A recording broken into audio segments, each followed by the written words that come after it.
Good evening, everybody, and welcome to our community engagement panel for the recruitment of the next police chief for the city of Tacoma.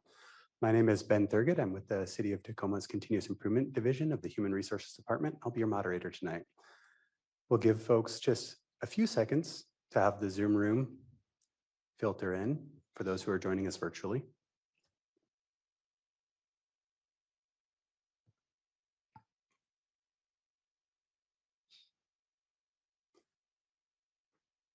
Tonight's event comes to you live from the Convention Center here in Tacoma, and there are public participants in the room with us. We also have our 4 candidates for the police chief position seated on the stand with us today. The plan for tonight is that we have 9 community members who have prepared a question in advance. They will join us via Zoom to ask those questions of the candidates one at a time, and I'll help you each answer that question. But first, we'd like to give you each 1 to 2 minutes to introduce yourself. That'll be a theme for the night. We do have 9 panelist questions and 4 candidates and 90 minutes to get through the evening. So if you can keep your comments brief to 1 to 2 minutes, that'll help us get through the evening. So we'll begin with Avery L. Moore. So good evening, everyone. Good evening, City of Tacoma. I am Avery L. Moore. I'm an assistant chief with the Dallas Police Department. I just completed 31 years as of Sunday with the police department. It's the only city that I've ever worked for. I have an extensive background in policing. Literally, I've worked in every facet of policing. I'm excited about this opportunity. It's the reason that I'm here. I believe that we can join together, work together, be one team to make this city the safest city in the country. So thank you again tonight for allowing me to be here. Thank you, Avery. Kathy A. McAlpine. As you stated, Kathy McAlpine. I'm the current chief of Tigard in Tigard, Oregon. That just abuts up against the city of Portland in Washington County. I have 35 years of law enforcement experience, with the first 30 and a half in the Tacoma Police Department, where I've rose through the ranks to assistant chief, where I've served as an assistant chief in 2 different of the 3 bureaus, both the investigative and the administrative. I desired the opportunity to have that chief's position and was fortunate enough to be selected by the city of Tigard. There, I've been the chief for 4.5 years, and we have led us through strategic planning, accreditation, structural changes, working with the community. We have gone through some troubling times as well that we've seen across the country, and put all of that together in my body of work. There is a desire that I have to come back to my home city, to my home department, to make the changes, to move us forward, to work with the community, to make this a community-led department. And so my energy is to be that servant leader and to move us forward and get us out of that us versus them mentality. Thank you, Kathy. Sean Case. Hi, my name is Sean Case. I'm the captain of administration with the Anchorage Police Department. I only have 23 years in law enforcement, so I'm on the lower end on this panel. I've done many things in law enforcement. I've kind of done pretty much everything law enforcement has to offer, with the exception of detectives. I've worked at 2 different agencies. I started my career with the Los Angeles Police Department. I'll kind of leave some of the specifics because I know it's kind of already out there. I will tell you that, you know, being in Tacoma over the last couple of days, I've been telling actually some of the panel members that we did a tour earlier today. You know, I'm just kind of falling a little bit more and more in love with the city the longer that I stay here. You got a great city, you got a great community, and I think it's a real special place. You know, I'm applying for this job because after 23 years, you know, I have a real love and passion for people, and which that's a little bit unusual sometime in this business after spending this much time here. And I think we have a real great opportunity within the police department and Tacoma to really kind of keep the momentum that's been moving over the last 18 months to try to improve the relationships between the community and the police department. Thank you, Sean. Michael D. Carroll. Hi, my name is Michael Carroll. I'm a retired captain with the Alameda County Sheriff's Office. Alameda County is in Northern California. It encompasses Oakland, Fremont, and Hayward, San Leandro. Past 26 years, I've worked at various assignments, various divisions. Over the past several years, I've also created very innovative ways for law enforcement in the community to collaborate and come together. And I'm truly excited about Tacoma because Tacoma has the interest in building relationships. Their values and my values align, and I would look forward to the bringing those two entities together so we can make this agency a national model for other agencies of like size to follow. So, thank you. Thank you. Now we'll move on to our question period. Panelists will be joining us via Zoom. So I will call on those panelists, ask them to unmute themselves and come on camera to ask the question. Again, we'll ask candidates to keep their answers brief to 1 to 2 minutes to allow us to move through the panelists that we have before us. Our first community member asking a question is Shayna Raphael, representing the Community Police Advisory Committee. Hi, my name is Shayna Raphael, and I'm on the Tacoma Citizen Police Advisory Committee. Over the past year, we've been looking to move toward an oversight committee.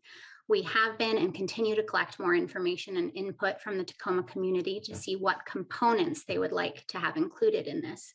What are your thoughts of or experience with a community oversight committee, and what would this partnership look like to you?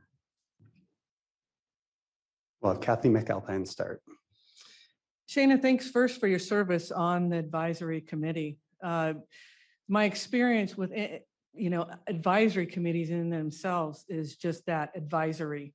The CPAC was in place when I was here in Tacoma, and we have now had, since after George Floyd, the killing of George Floyd, we have created a public safety advisory committee in the city of Tigard.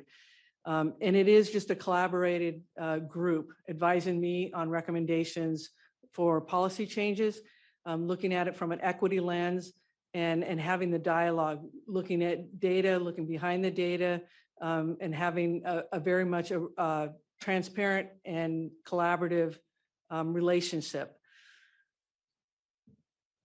The oversight is a little bit different in their authority. And so I have not had any personal experience with the oversight. And I'm willing and open to exploring what that looks like as we move forward and to build trust in the community.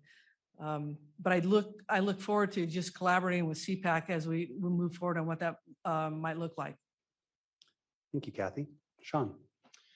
One of the fun jobs that I get to do outside of my initial law enforcement job is I do some consulting throughout the country. And so I've had the opportunity to work with several agencies that have some form of oversight.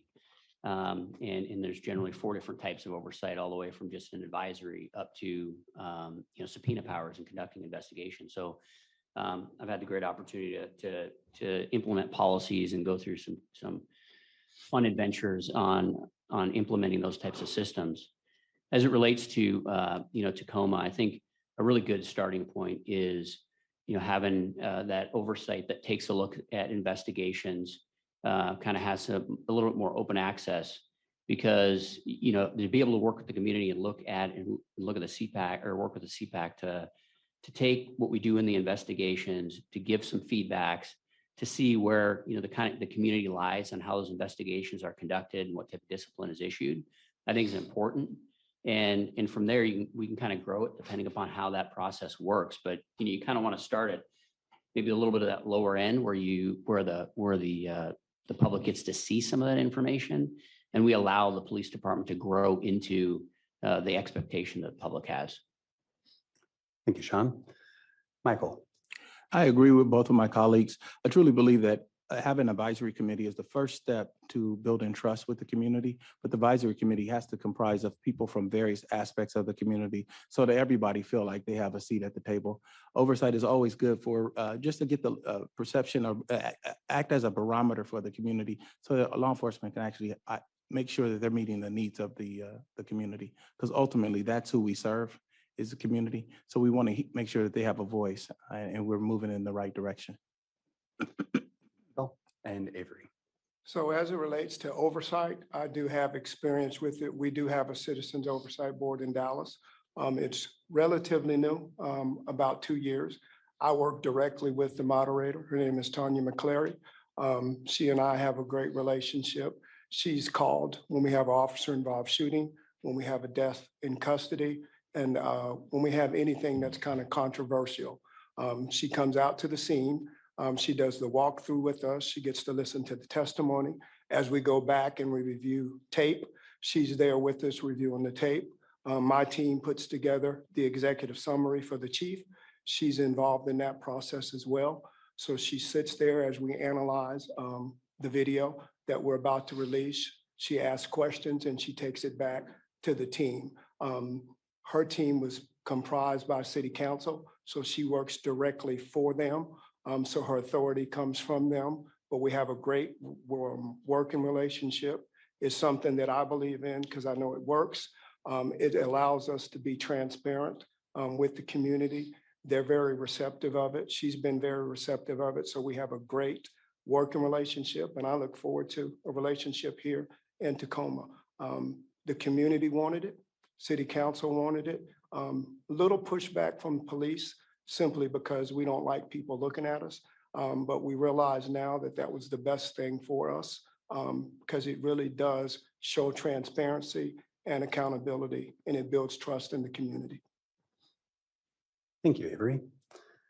Our next community member asking a question will be Efren Lopez of Latinx Unidos of the South Sound. And panelists asking questions, we invite you to keep your camera on. The candidates can see you on a screen here, so if you keep your camera on, they'll be able to talk with you. Efren?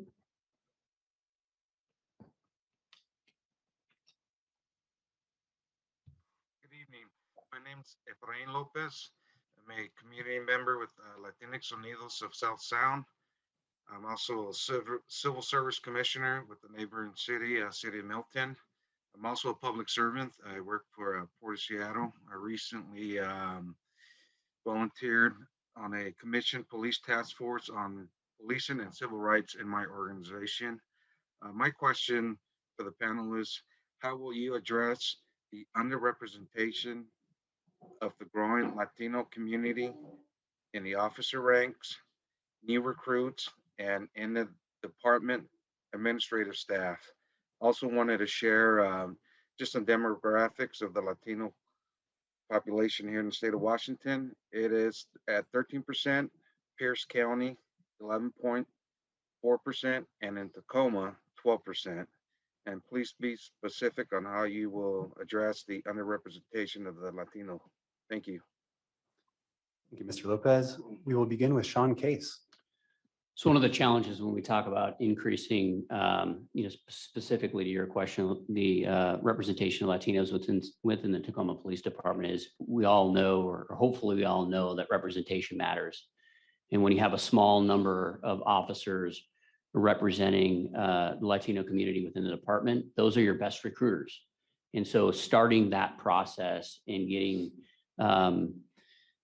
applicants to apply really becomes the challenge because you don't have that force working within the agency. But we got to start with the barriers. And what type of barriers are there that prevent or discourage our Latinos from applying within the police department? And then we do outreach and we listen. We have to listen to why we're not getting more applicants because the answer and the solution lies within that community itself. I would love to be able the person that comes up with the solution to that problem, but it's really going to lie within the members of that community. And, we establish that trust and that relationship and rapport when we listen to some of those suggestions and we implement them within the recruiting practices and then make a welcome environment within the police department when we do hire them. Thank you, Sean. Michael. I think it's very important that we have the Latinx community represented within the organization. Well, we have a large Spanish-speaking population, and we need officers that actually speak the language so that they can feel comfortable. Most minorities feel comfortable with someone that looks like them, and we have to have them present. I recognize this as a captain with the Alameda County Sheriff's Office, and the way I approached it and tried to address it is I created what is called a Spanish-speaking Citizens Academy, and that allowed our Spanish-speaking officers to go out and embrace their community and educate the community about our agency and brought them in so that they can see what we do and how we do our business. So once they understand the policies, they understand the agency and the organization, hopefully that excite them and want them and encourage them to become a law enforcement officer for the Tacoma Police Department because it worked very well in Alameda County. We use this platform to engage our community, and many of them had some of their children become law enforcement officers and their family members become law enforcement officers. Another strategy that we tend to use is we created a MAC, Municipal Action Community, PAC, a PAC. And what it did was it empowered the Hispanic community so that they can have a voice and express their concerns to the law enforcement agency. And that went over well. So thank you. Thank you, Michael. Avery. So I do agree with both my colleagues, but I'll add a couple of pieces. Number one, the police department should be a microcosm of the communities they serve. It's unacceptable in this day and time that you're not. So it's very easy to fix. You go to those communities and you recruit. You show them why you want them to be police officers. I agree with my colleague. People typically feel comfortable with people that they have a relationship, whether it's through ethnicity, language, et cetera. So you make sure they're on your recruiting team and you use intent and purpose to get the diversity that you need in your police department. So that's where you start. It's simply going out, engaging with the community and saying, we want you, and this is why we want you. This is how we can be a benefit to you, and this is how you can be a benefit to us. So it's really simple to ask and to show why they should join this department. And you show that by showing the pride you have, the passion you have, and the love you have for the community. And I think that's how you bring people along. We've done that in my job that I have currently, and it's been greatly successful. Thank you, Avery. Kathy. So right now, we know that it's an employee market out there, and all law enforcement agencies are fighting for the same small group of people, especially if we can diversify our workforce. So telling our Latinx community, why Tacoma? Why are we special? Why should you consider us when you have the market is wide open? What has been successful for me in Tigard is we start out with the messaging. It starts out with my leadership. And I'm giving you the feedback that I received is it starts with a welcoming statement. The stance I took on sanctuary city status, translating things, my communication in Spanish, having a chat with the chief in Spanish, and then inviting the community in is the feedback that I got that said, I want to come to Tigard versus maybe X, Y, and Z because I felt welcome. The other part of this was you're promoting. So once we get a diverse workforce, how do we keep them? How do we appreciate their differences, make them stay, create that welcoming culture so that they have time to rise up the ranks? And I know that that's an issue in and of itself is keeping the diversity that we get in the door. And then if we do not continue to make them feel welcome, then we are not going to keep them. And then we won't have the opportunity to promote them. So it has to be intentional throughout. And before I left from Tacoma, I went out I specifically was looking for Latinx. How am I going to get Latino women to think about law enforcement? And I went out to the Latinas and said, how do I do this? And they told me some of the barriers I can think about, whether you help them with immigration status and remove those barriers. So I think you have to be very intentional. I think you have to ask the community on what they see the barriers are, and then create the welcoming and maintain it once you invite them into your community. Thank you. Thank you, Kathy. Our next community member is C. Ivan Johnson with the Human Rights Commission. Good evening. I am C. Ivan Johnson with the City of Tacoma Human Rights Commission, as well as the pastor of the Greater Destiny Church here in Tacoma, Washington. My question rather, I was going to say thank you for your time, but my question to you all is, what does diversity, equity, and inclusion mean to you personally?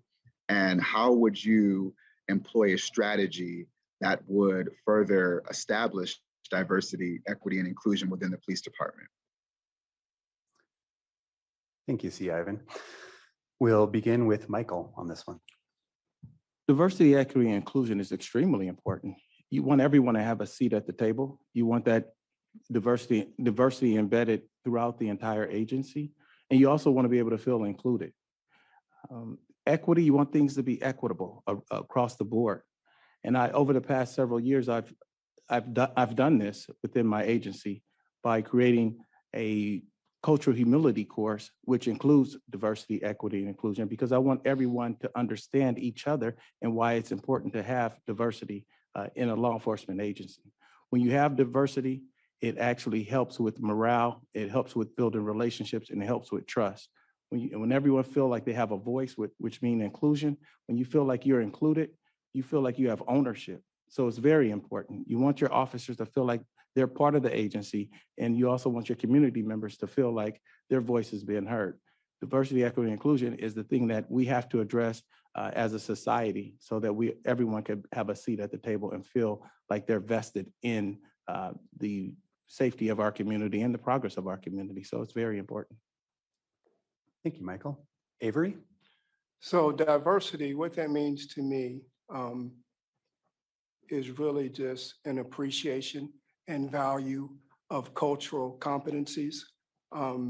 It's understanding that we may look different, we may actually act different, but that's no reason to be discriminatory.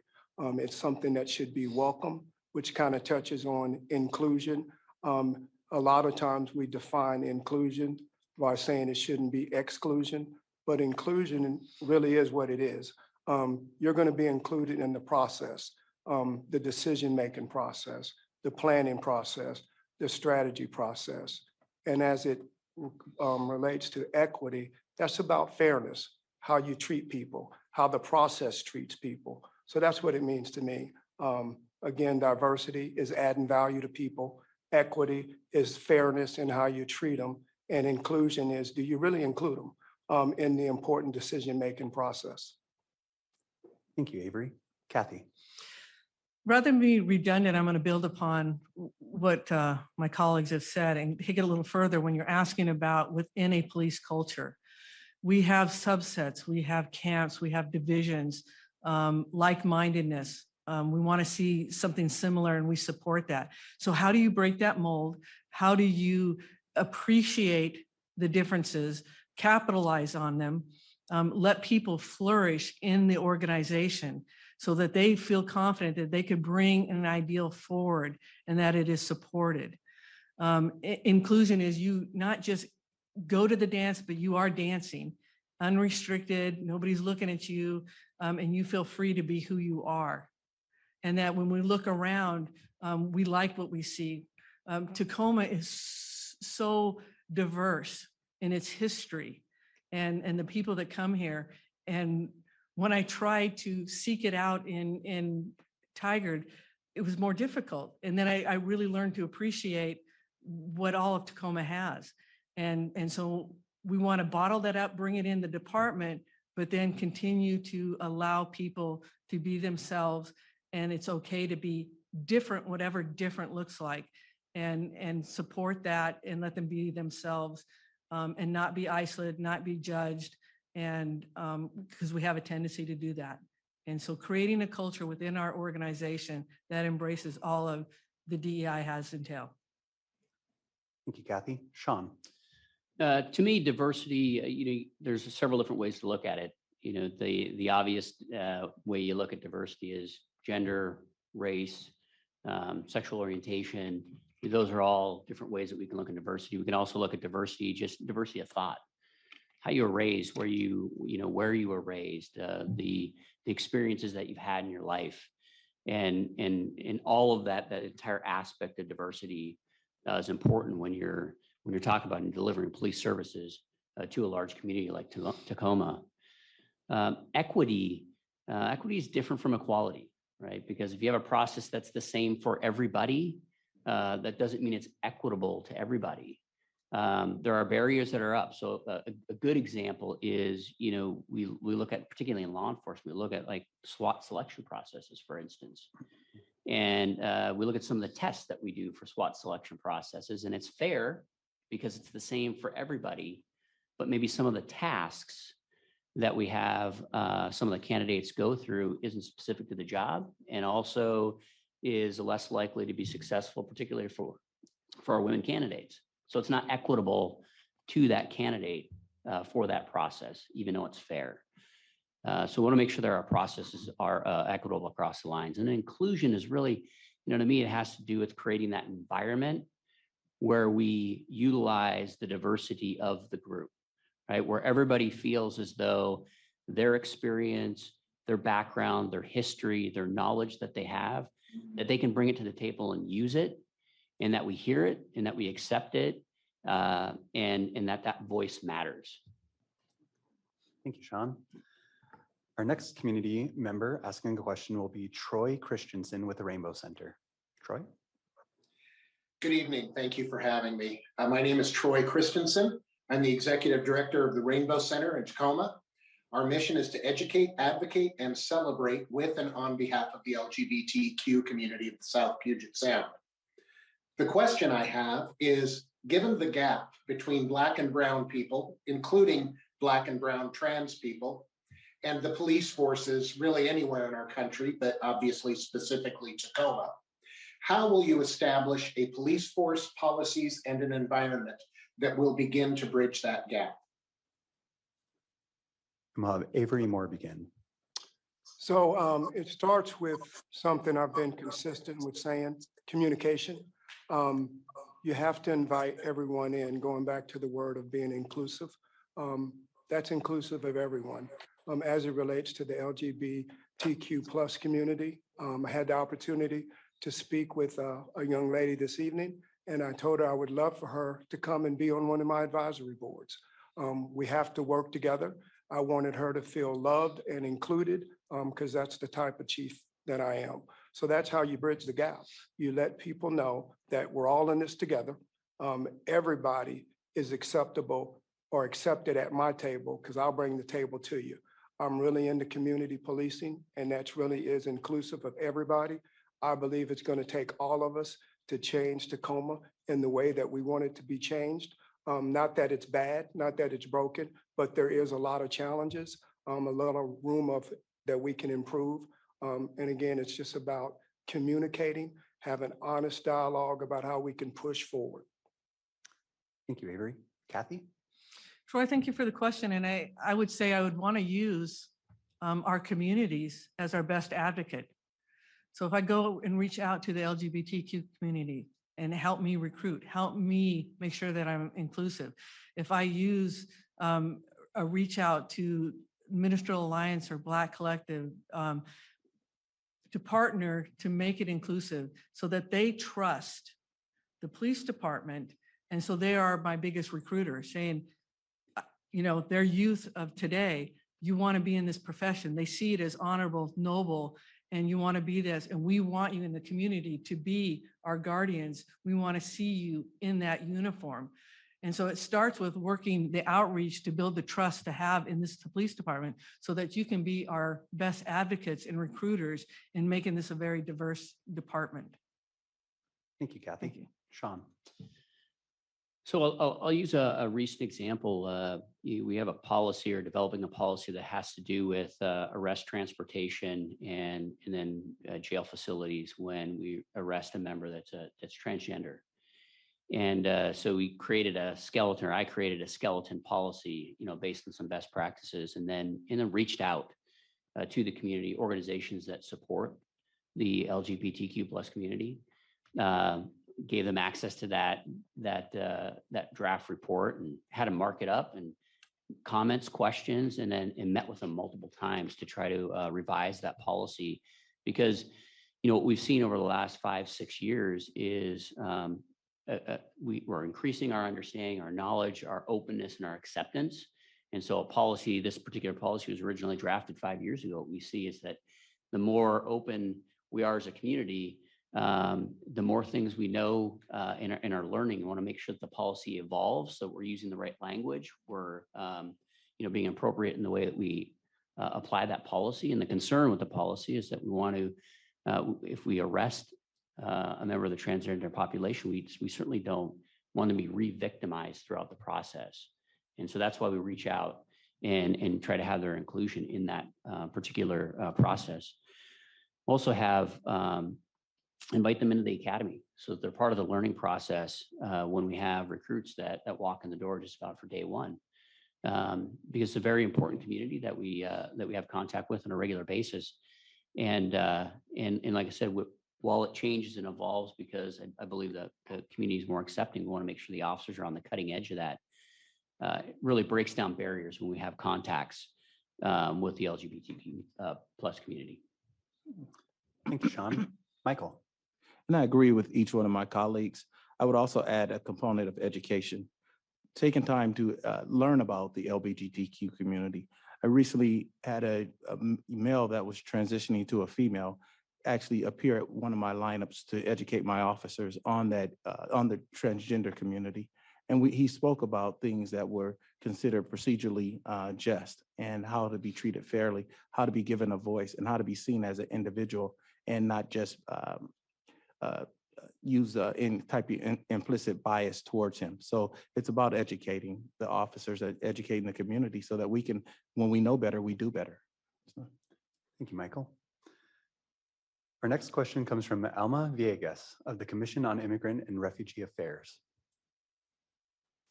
Buenas noches, good evening. I'm Alma Villegas, and I'm a commissioner with SARA, the Commission on Immigrant and Refugee Affairs. So the question that I have for you this evening is has multiple parts to it, so I hope you can follow along. And I'm looking for being specific. Please share an example during your career in law enforcement when you caused harm, whether intentional or unintentional, where you caused racial harm in particular to a member of the immigrant or the refugee community. And in your example, please share what was the community, what was the harm caused, what steps did you take to accept responsibility, what accountability measures did you put in place to ensure that it didn't happen again, and how did you rebuild trust and repair the harm with the individual involved? Thank you, Alma. We'll begin with Kathy McAlpine. Oh, we're getting real now. We're pulling out the layers. Okay. I do have a very specific. My history is that I was part of the drug unit in Tacoma. In particular, I had a lot of my cases were with the Hispanic community. And so it was not uncommon when we did a search warrant to go into that family and say, we're going to bring INS or ICE, depending on the year it was, into this community and deport you for what you did as far as distributing drugs. And that was a broad scope of that family, even though it might have been only their child or an individual, that family nucleus was threatened with that and followed up. I mean, I would call ICE if I felt like they were here illegally and they were doing something illegal. And I started feeling like I was getting personally angry that groups were coming into Tacoma, distributing drugs to our kids and affecting our community. And it was not until I went to the Mexico border and really saw a different life and took a step back and all of a sudden didn't make it personal. It wasn't about us. It was a choice they made for whatever reasons they felt they needed to for their family, and really had to take a step back and a growth for me. Now I've grown a whole lot more as, you know, this journey, and that is so far from where I've come.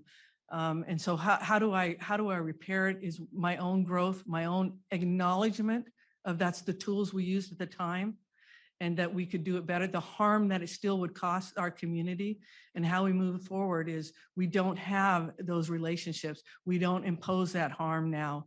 And my voice into the community of Tigard and telling our Latinx community that we have policies state, we are welcoming, we have department policies that will not allow us to do this. We won't, in building that trust. But I own what I owned back then. And I know the harm and the fear that it caused when I thought I was doing my job in the most noble way, but I know that it caused harm. And how I build forward is understanding that it was wrong and the harm that I did, and doing the right steps moving forward from there on out. Thank you, Kathy. Sean. So, you know, one of the and think ways, and I think this is kind of a thing that we see in law enforcement a lot. So, it's something that I certainly participate with, but the language barrier, I think, is where, kind of where earlier on in my career, without a doubt, I felt short, right? You're responding to domestic violence calls and having, children of the parents kind of act as an interpreter, right? Speeding up the call, trying to get to the end of it, trying to come to a solution. And yet you put a family in a situation, and, that's not a single example, it's multiple examples. You're trying to get the job done, and that's kind of a justification or a rationalization. But, as you go through your career, you realize the negative impact that has on families. And, you bring that home with your own children. You think about, and if the police came to my door and had my children, interpret or relay information and use them as a tool, what kind of a problem that would cause, and how divisive that would be inside of the home. Years later in my career, about 5 years ago, actually, when there was a lot of concern with what role ICE was going to play in the deportation of immigrants in this country, I had the opportunity to volunteer to go to just about every group, every educational center that we have in Anchorage, preparing some of our immigrants to go through the process of becoming American citizens, and listen to their stories and listen to their fears. And, I had a mayor that was very supportive and a chief that was supportive, that we were able to, send the message that as victims of crimes, as witnesses of crimes, call the police. There's no going to be no fear that we're involved with the federal government, because we do not want victimization, whether you are a legal or illegal immigrant in the country, and that we take victimization seriously. And being a part of those conversations, seeing the dedication that there was to the community in the country, was a great experience. It certainly didn't take away from those many calls for service that I was on, but it was nice to build that relationship and have that opportunity in a time that there was a lot of fear. Thank you, Sean. Michael. Okay. Thank you for that question. And my example is, I was not the person that directly did the harm, but I was the lieutenant who allowed my sergeants and officers to do the harm. And the harm was, they were arresting the immigrant population who had their own private street vendors and selling fruit in the community, because in Alameda County, that's a violation. Unbeknownst to us, these individuals are actually victims of human trafficking, and selling the fruit is part of their way of paying their debt towards the individuals who brought them over into the country. And not having this information ahead of time, we were operating and victimizing victims. So to better educate ourselves and to actually assist those victims, we created a workshop for the individuals so that they can partner with the Mexican consulate and get the resources they need to become naturalized citizens. That particular workshop was well received throughout the community, and that's what led to us creating the Spanish-speaking Citizens Academy. We realized that we were victimizing victims, and we wanted to give everyone an opportunity. And so therefore, we wanted to assist them with their efforts to become naturalized citizens. Thank you, Michael. Avery. So the question was what harm have I caused? And I haven't caused any harm. I will share a story with you where I learned a lot. It's the story about a young man named Santonis Rodriguez. He was 12 years old. His front door was kicked in. He was yanked out of his bed by a Dallas police officer, placed in the back of a squad car. The officer literally played Russian roulette and blew this young kid's brains out. This June was his 60th birthday. So we went as a command staff with our new chief, and we apologized to the family. The chief was able to do it, in Spanish as well as English.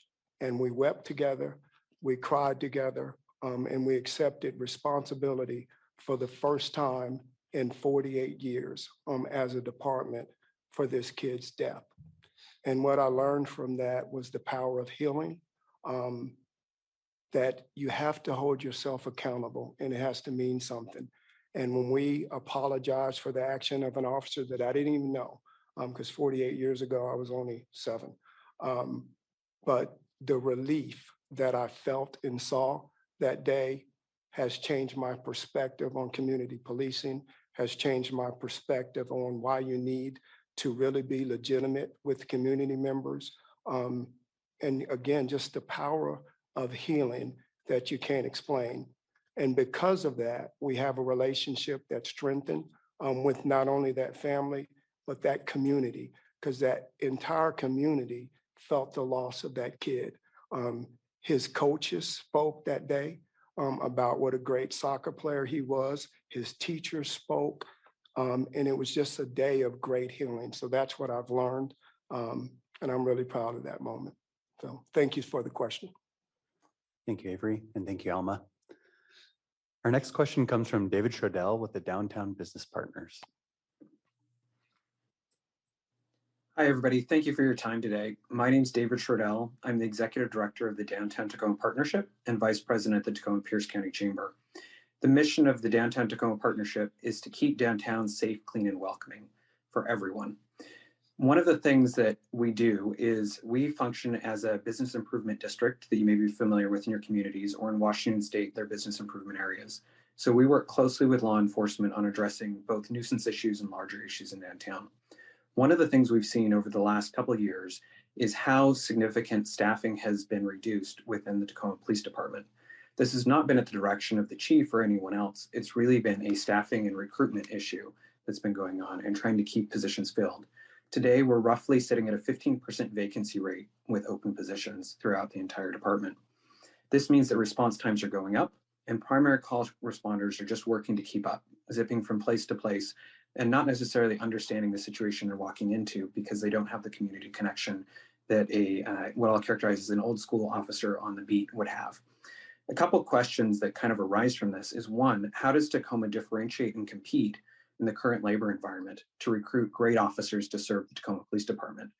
And the other piece of it is thinking at alternative service models. How might we be able to consider alternative service models that would allow primary call responders, law enforcement or otherwise, to have better connections with the communities they're serving? This is the people on the street, the businesses that are making the calls, and the community at large. Thank you. Thank you, David. First up, we have Sean Case.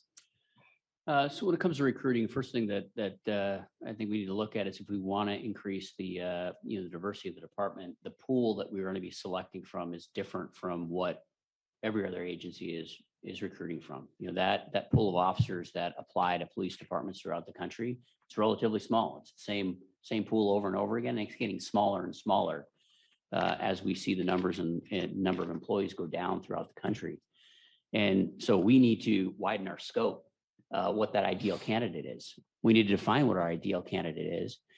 And then we need to use outside resources outside of the police department, because clearly we're not making a dent using our own hiring methods and practices that we have. One of the things I'm working on right now is in Anchorage is we are right towards the end of hiring a consulting group that is going to first perform focus groups. And the idea is increasing the recruitment and hiring of female officers. And it's going to be interesting when those focus groups comes back, because it's going to be different from what we thought it was. All right, we're going to learn how to actually recruit, in this case, female officers. And then we're going to create a recruitment plan that's based on the information that we get from the focus group. So we compete with other agencies, and how we increase the number of officers that we have in Tacoma is we change the way that we recruit, and we change the ideal candidate that we're actually recruiting. So that's the first part of the question. If you could repeat the second part, please. Yeah, absolutely. The other part was, in this recruiting challenge, are there alternative service models we should be looking at to better connect primary call responders of any type, whatever that may be, to the communities they're serving. So they know the environment they're coming into. They might be familiar with the business owner they're responding to, or the people who are maybe getting repeat calls. Sure. So a couple of things when you think about that. First, when you get in the organization, you probably see how you can do some reorganization so that you can allocate resources a little bit better and more efficiently. Specifically for the business district, I'm a very strong believer in foot patrols. Foot patrols work so wonderful in the business district. They go in and out of businesses. They build a relationship with not only the businesses, but the people that frequent that area as well. And so they're able to better serve that community, which I think, is kind of the nuts and bolts of what we get at when it comes to community policing. The primary service function that we perform as a police department is the patrol function. They're the primary line of what we see. They really are the number one representative of the police department. And it's that resource that we need to invest time in. And then we have the CLO program in Tacoma that is going to specifically work on the very specific problems of the neighborhoods and incorporating that program with patrol so that the information and the contacts that CLOs have can be pushed into patrol division and they can become part of the solution instead of just responding to calls for service. Thank you, Sean. Michael. In regards to recruiting, I agree with Sean in respect that we have to look more globally. We have to be involved in a national search, but we also have to look here in Tacoma. You have some wonderful people here that would be law enforcement officers for this great agency, but they just have to be given an opportunity. One, we have to expand who we recruit and where we recruit. There's numerous people in the marginalized community that would love to be law enforcement officers. They just haven't had the opportunity to build relationships with the law enforcement officers. So if we start looking at the way we recruit, our policies surrounding recruiting and our hiring practices, I think we will find some great candidates. Also in law enforcement, we have to reconsider our background checks. I know individuals who are wonderful officers, but they made poor choices when they're 16 and 17 years old, and that's preventing them from becoming law enforcement officers now. And so we have to reconsider the actions that individuals made at a younger age. And I think that the decision that you make now at the age of 30 is far different than the decision that you have made when you're 18 or 19. And so those individuals would make great officers, but we can't continue to victimize them or punish them for a crime that they committed decades ago. So that's something that I would like to consider. As far as the business district, we have to really work diligently to build relationships and actually train and educate the business district in regards to simple things like surveillance cameras and how their surveillance cameras are positioned. As we know that in most businesses, the surveillance cameras are up in the corners of the ceiling, and that's not a great investigative tool if it's so high that you can't really see the face of an individual. And if we lower our surveillance cameras, that would just discourage crime and theft. Also, train them in regards to what to look for and how to make things safe for them. For instance, a lot of businesses have a lot of coverage in their windows that is not conducive to officers and their ability to look into these different businesses to make sure everything is safe. So we have to do some training with our business district and partner with them, build a relationship, not just one time walking in and thinking that a relationship is going to develop, but spend some quality time with that individual so we know what's important to them and what issues they face. And as a community, we're just working together hand in hand. So that's it. Thank you, Michael. Avery. So I agree with Michael. What he's talking about is those things that disqualify people from being hired. A lot of those disqualifiers are old and shouldn't even be utilized anymore. The responsibility of the police department is to evolve, to always utilize best practices, and that includes in hiring. As I stated earlier, the police department should be a microcosm of the communities that they serve. Representation is important. So you have to be able to go directly into those communities and really recruit who you want based on diversification. I liked what one of my colleagues said about diversification is also the way you think. That's very important. It's also about your understanding of different cultures. That's a form of diversity. So you want to examine all of that. and then come up with something that is best practices as it relates to hiring. And just be aggressive and intentional about hiring. He used 15%. I don't know what that equates to. I read it's about 40, which shouldn't be hard to fill. It's really shouldn't be difficult to get 40 people just in Tacoma alone that want to be police officers. So we have to go out and ask them. We have to show them that this is an honorable profession, because I believe it is. I said in one of my interviews that your hiring practices have to align with your core values. So you have to know as a police department what your core values are. And what I've discovered is we've gotten away from them. We have way too many values that we call core, and they're really aspirational values. Our core values are what was built, the foundation of policing, which is simple: commitment to protection and serving the public. So you get people who have the passion to want to do that, who understand that this is honorable. It's a great job. The reward is built in itself because you get to help people. I made the comment that you can't do that effectively if you don't love and care about people. And unfortunately, we've hired a lot of people that don't care about people. They just wanted a job. So you have to correct that piece. The other thing Mike said about blight and lighting and cameras, important. A lot of businesses don't know. We have what we call a SEPTAKE program in Dallas, where officers go out and they do a safety check for the business. And they give you a check sheet, say this is in compliance, this is in compliance. These are things that you need to fix to make your store safer. So what we're developing is a partnership. We develop trust. And it just seems that with, again, he used the word everybody coming together, that seems to be effective. And I think it would be here as well. You know, fighting crime, building relationships, it's really not difficult. You just have to want to. And that's the bottom line. So if I'm the chief, we're going to want to, because I'm going to lead that effort. So thank you for the question. Thank you, Avery. Kathy. It's always challenging going last when you're chomping at the bit, wanting to answer the question. David, I'm going to burst your bubble a little bit more. As a chief, it's my responsibility to be transparent and manage expectations.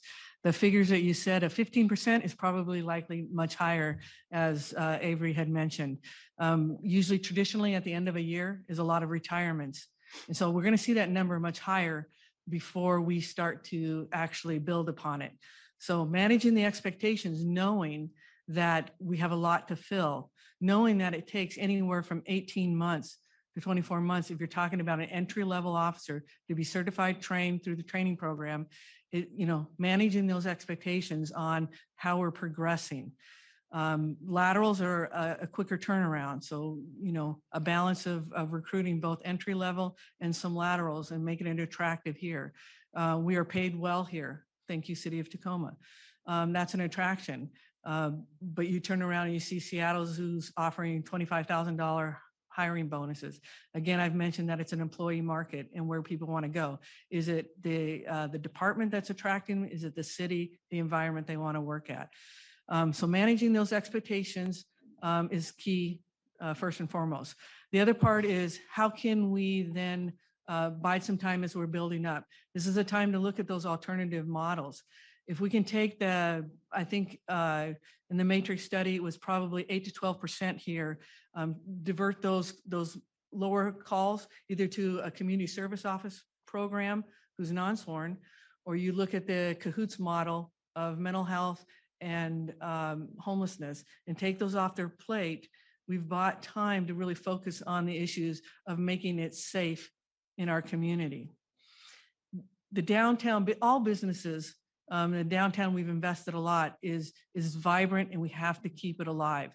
We're coming out of a pandemic. And so is it the chicken before the egg? Is it we're going to get people there and make them feel safe, or they want to feel safe first and then they'll come? And so balancing that, getting them out, and then wanting them to be able to enjoy an evening out for the first time and not worry about their car being broken into, or is somebody going to confront them that might be in some sort of mental health crisis. And so it has to be effectively communicated, manage the expectations, coming up with a plan on how we roll out these officers as we onboard them. And then, as my colleague said, and I don't think I need to keep beating this, is how we recruit. It's going to be different. There are certain things that are going to be attractive. We as an organization have to be healthy. We have to have that trust because, again, officers are going to go. They're leaving because they may not have the support of the community or they don't like their department. We've got to be healthy, both as an organization, to be attractive, to want people to come work here, and that our community supports their police department. It's a difficult job, and without the support, it's going to be very hard to attract, hire, and keep our folks here. Thank you, Kathy, and thank you, David. Our next question comes to us from Tanisha Antoine, President of Legally Black and representing the Black Collective. Good evening, panelists. My name is Tanisha Antoine. I'm the president of Legally Black, and as our grand host Ben has stated, I am here to represent the Black Collective and the Black community. So my question is regarding House Bill 1054. This limits the officers' use of tear gas bans, use of chokeholds and neck restraints, and restricts vehicle pursuits to only when police officers have probable cause. When speaking on this legislation, the City of Kent Chief Police said, there are some life and death situations where an officer might be able to use that technique instead of using deadly force. With that option pulled away, the officers will have less options on what they can do, which means they may have to resort to deadly force. Do you agree with this chief's perspective on an officer's possible willingness to resort to deadly force in light of the House Bill 1054? Thank you. Thank you, Tanisha. First up, we have Michael Carroll. If I'm hearing the question correctly, it's about use of force and deadly force. It depends on the circumstance. I'm not sure if the officer was put in harm's way. I really didn't understand your question. You mind repeating it, please? Sure. The question is, the City of Kent, which isn't that far from Tacoma, the police chief with the House bill that has actually been passed, 1054, limits you or police officers to be able to use tear gas, bans of chokeholds, as well as neck restraints, and restricts vehicle pursuits. So it basically limits a lot of what you guys could use to de-escalate certain situations. The police officer or the police chief in Kent stated, there are some life or death situations where an officer might be able to use that technique instead of using deadly force, i.e. the neck restraint, chokeholds, tear gas, and probable or not use of probable cause. My question to you is, do you agree with that chief's perspective? And given the climate that we've had here and also our own dealings with Tacoma Police Department and Manny Ellis's death, resorting in deadly force, would you be willing to resort to deadly force in the light of this bill being passed? In law enforcement, we operate in a traditional format. We continue practices that have been old and antiquated and outdated. Today, we have evolved, and there's other means that we can use other than chokehold, tear gas, and things of that nature. And I'm a person that believes that we can exercise other options. So the chokehold and a lot of demands that were requested of the 8 can't wait, we can do away with in today's law enforcement. We have, like I said, we have advanced in a number of ways where we no longer need a chokehold or tear gas. I'm really believe in the de-escalation. I believe in using other means of detaining someone or overcoming someone other than going to that extent. So no, I do not agree with it. Thank you. Thank you, Michael. Avery. So no, I don't agree with it, to answer your question directly, and I'll tell you why. Chokeholds we hadn't taught in the department that I work at in probably over 15 years. When I became a recruit, I was taught chokeholds, and then we stopped teaching it. It never was codified in our general orders. and I facilitated having it put in there. It's very simple words. It's prohibited. So I don't believe in chokeholds. Does it limit officers? It has not. So that's number one. As far as gas, we never used it directly to make contact with people. So if that's the way it's used, according to this chief, I completely disagree with that. It was always used just to move a crowd, disperse a crowd, never direct contact with the person. As far as a pursuit, I operate under a pretty stringent pursuit policy anyway. It was changed probably maybe 15 years ago by Chief Kunkel, and it seems to work. We only pursue violent offenders, period.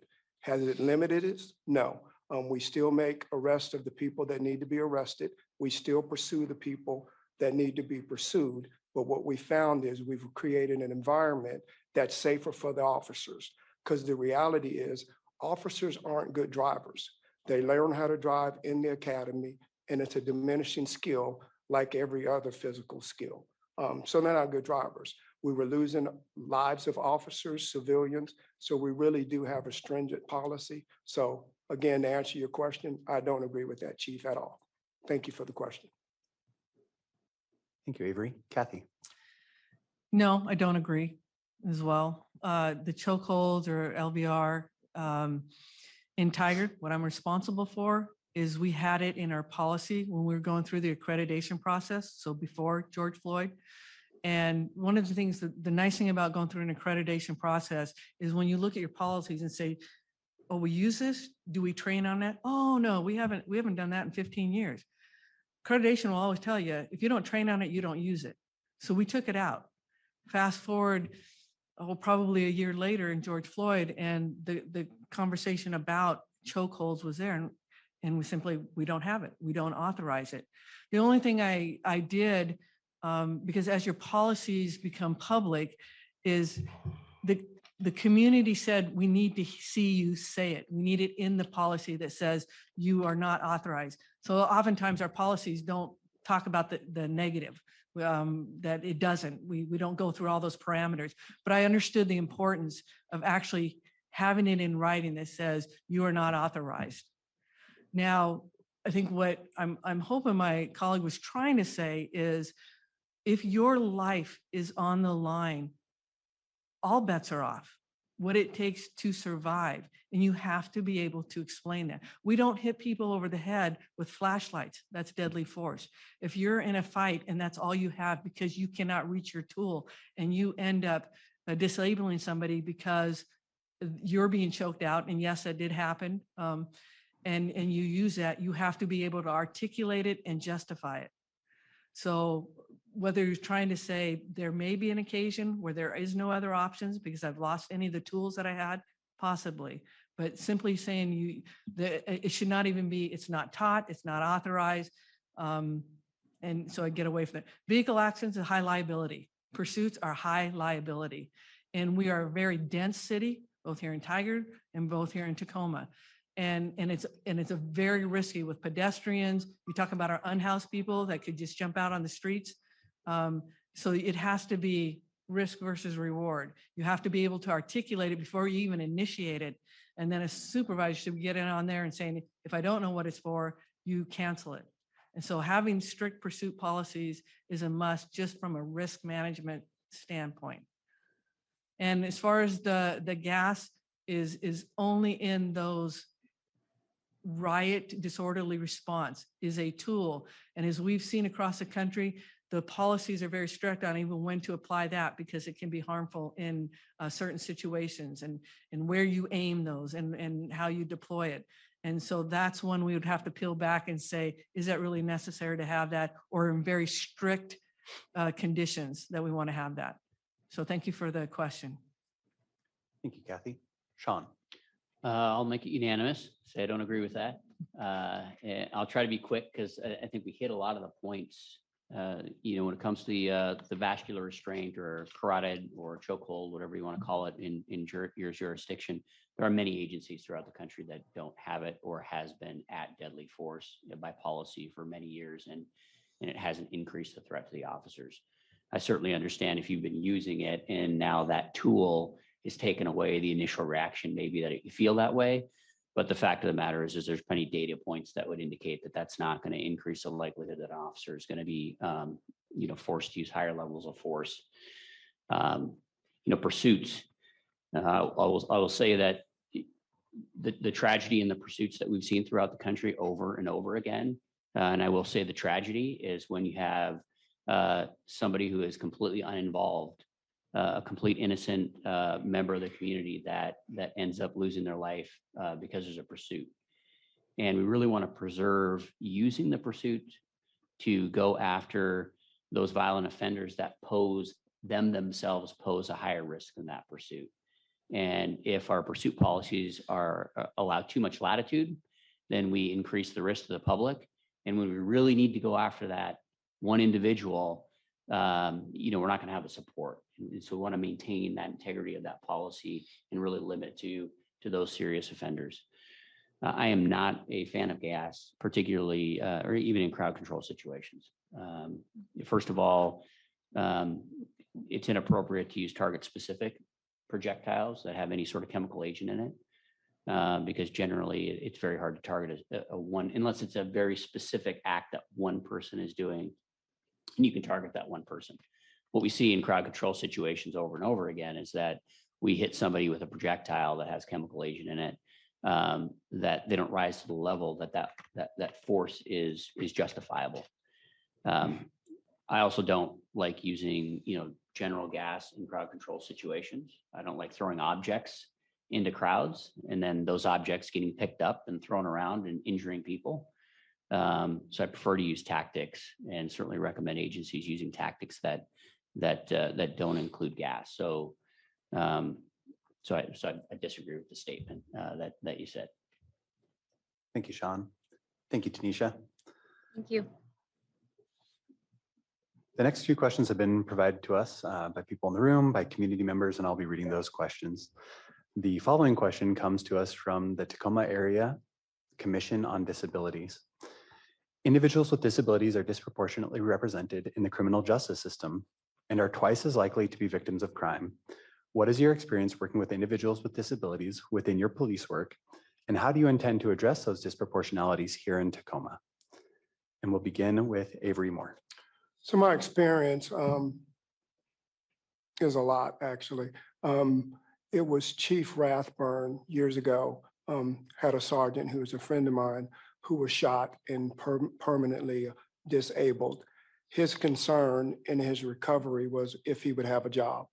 So Chief Kunkel created what we call permanent light duty, to where if you're harmed in the line of duty, you get to keep your job. I have several officers that work for me. One of them was actually injured just a few years ago. Her name is Crystal, dear friend of mine. I trained her in the academy. Love her, absolutely love her. But she can never work the streets again. So she still has a job. She's still a police officer. She still can carry a gun, but we don't allow her to go out on the street because physically she's not able to go out and to protect herself or to protect others. So we just created a program. We allow, I think it's 68 positions that can be deemed permanent light duty. And that's, if we don't have that here in Topeka, that would be, Tacoma, I'm sorry. That would be something I would want to push. I think it's important. I think we owe it to officers who make that sacrifice, and they shouldn't be abandoned, and they certainly shouldn't be in a position where they can't take care of their families. Thank you, Avery. Kathy. It's really important to work with the community on disabilities to understand and how we can provide a better level of service to meet the needs. One example I go back to is a hearing impaired, and we're coming there and trying to decide what is going on. It's a domestic situation, and one party is not able to communicate and wanting to write something down, and us controlling the scene and putting everybody in the back seat while we figure it out. And we had to learn that we had to educate ourselves on hearing impaired and how we can communicate and the different resources out there. I think as we evolve, we always should be partners with the community on how we can best serve their needs and not to marginalize them any further and to help advocate for them. It's very expensive in when you have all the ADA laws and you're changing everything. We see sidewalks, and it's very systematic, and we eventually get there. When you translate, you know, if you were on camera and you were translating my words, it's very costly, but these are things we have to do to be more inclusive.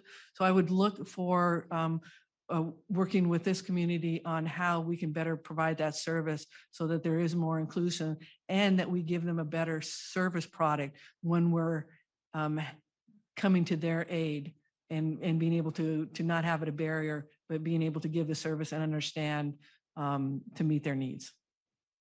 Thank you, Kathy. Sean. So first, let me apologize because I'm going to use part of Kathy's example, and I only use it because it was such a wonderful learning experience for me. So it involves the deaf community. So you get to hear another answer like that. We had a couple of incidents involving the deaf community, and it seemed to happen stack on top of each other. And you know, when you have complaints of service and you get a couple of them in a row over a short period of time, that's a really good indicator. You probably need to devote a little time and energy.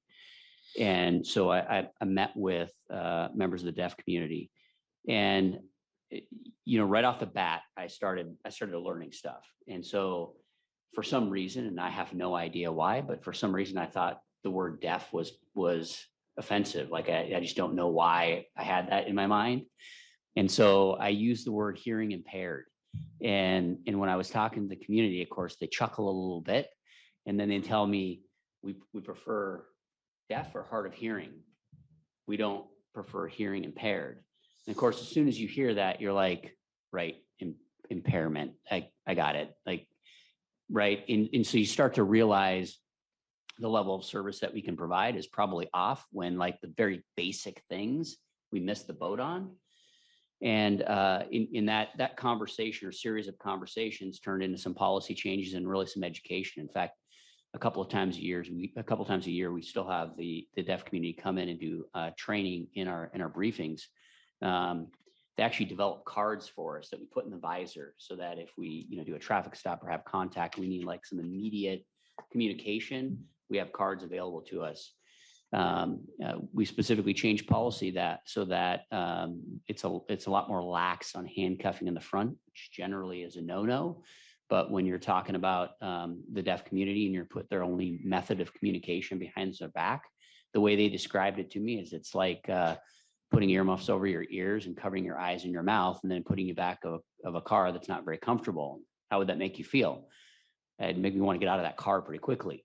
And so you listen to how this directly impacts, that community, and the same thing applies amongst, other communities that have different levels of disabilities.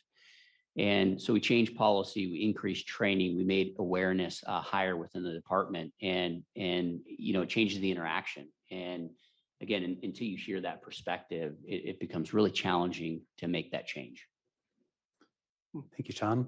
Michael. Yeah, it wasn't difficult for us to change our policies or to consider this community because it happened within our agency. Several of our dispatchers were losing their hearing, and it was largely due to the telephones that we were using and the way they were positioning themselves as they answered the various calls. So we had to listen to them well, initially they started to file workers' comp forms to have the issue addressed. And once we saw that it was a pattern, we realized that it's something that we need to focus on. And so just listening to our officers and our dispatchers and educating ourselves, we took the time out to try to reconsider how can we better support this particular group, because they were considered disabled because they lost their hearing, and like Sean said, they were hearing impaired. And we were able to do some research and find the right necessary tools to help them so that they could do their job efficiently. So it's just a matter of just listening and communicating with each other so that we can better serve that population. And these individuals, they're not bad people. They're not, they do have a disability, but they still can be an asset to the agency, and they can help us as we do our business. So thank you. Thank you, Michael. So candidates, we're going to give you 2 minutes to make closing statements. But first, we'd like to thank our community members who served as a panel today. Thank you for joining us tonight and for asking those questions. Thanks also to those who joined us here in the Convention Center and who joined us throughout the city of Tacoma via Zoom, Facebook, or on TV Tacoma. There is a reception after this next door. So if you are physically here present and you'd like a chance to ask an additional question or follow up with any of the candidates, I invite you to join us in the room next door. For all attendees, we would invite you to go to cityoftacoma.org/police chief recruitment. That's cityoftacoma.org/police chief recruitment to give us your feedback on each of the candidates. There are surveys there for each of the candidates and you can tell us what you think. So then candidates, we'll begin with Kathy McAlpine. Well, thank you, Ben. I appreciate that. It has been a very long day. It's been a very long 2 days, and we continue this tomorrow. And so I want to thank everybody for this opportunity in a variety of forms to be able to share with you my leadership style, my thought process. Again, I would just like to close and say 35 years of law enforcement experience, heavy in the inclusive transformational aspects of this, always looking to innovate, to collaborate. I feel like I am very poised and ready to come back to this agency to make the changes in the agency. And again, I'm going to lead with the elephant in the room for me, and I'm the only candidate in this, is 30 years at Tacoma. Can you make the changes that are necessary? Yes, I can. For the love of the city, for the love of the department, I am willing and able to make the changes to work together with the community and within the department to reimagine what that looks like. And I just thank everybody for the opportunity to even be here today. And I will close with that now. Thank you, Kathy. Sean. You know, it doesn't take a lot of work to look over the last 18 months, some of the work that's been put in within Tacoma, and we've got challenges. You know, we've got kind of a mountain to overcome, and it's not just within the community, but you know, a lot of them are also within the police department itself. And you know, I kind of go back to what I said at the beginning. I really have a love and passion for people, and that's both inside the organization, the officers, the non-sworn employees, as well as the community as a whole. You know, my vision for law enforcement is that we're in a unique position to build those that we come in contact with, you know, every day, each and every call for service, each contact that we have with the public. And, you know, Tacoma is an environment where I think we can make these changes. Even with saying what I previously said, that is an uphill battle. I think that shift in culture and with the cooperation of the community, because there's obviously a lot of support in the community to have some changes. We can bring that vision. We can make it alive, come alive in this community and in the police department. And you know, I just want to thank everyone for the opportunity and appreciate the involvement from the public. Thank you, Sean. Michael. I just want to say thank everyone for this opportunity, giving me a platform so I can share my vision and share some of the things that I've accomplished over the past 26 years. This is a very unique opportunity for the city of Tacoma and for law enforcement. It's an opportunity for both of us to evolve and to become a national model for other cities. I think that you have the right recipe. You have the support of the city, you have the support of the government, and you have my support. So I just want to thank everyone. I'm looking forward to the future. Thank you. Thank you, Michael. Avery. So I'm going to start first by asking for you to forgive me.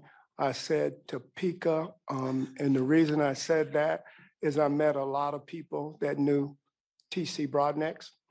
He was the city manager here, and we've talked about him all day because he's currently the city manager in Dallas. And I kept saying, yeah, he's from Topeka. Yeah, he's from Topeka. And then I told myself, Avery, don't let Topeka fly out your mouth. And sure enough, I made that Freudian slip. So please forgive me for that. Secondly, I'd just like to say thank you. This is an awesome, awesome opportunity. My goal for these 2 days was allow you to know me, not only as a chief, but as Avery. I have a serious side. I have a humorous side, love to laugh.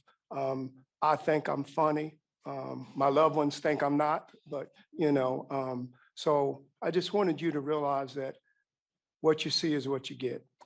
I am transparent. I don't hide anything. I believe in policing. I have a love for policing. I have a love for communities. I have a love for doing the right thing because it's the right thing. So again, thank you so much for this opportunity. I really appreciate it. Thank you, Avery. And thanks again to our community for joining us tonight for this community engagement panel on the recruitment for the next chief of police for the city of Tacoma. If you're here present, I invite you to join us in the next room. Otherwise, have a great night.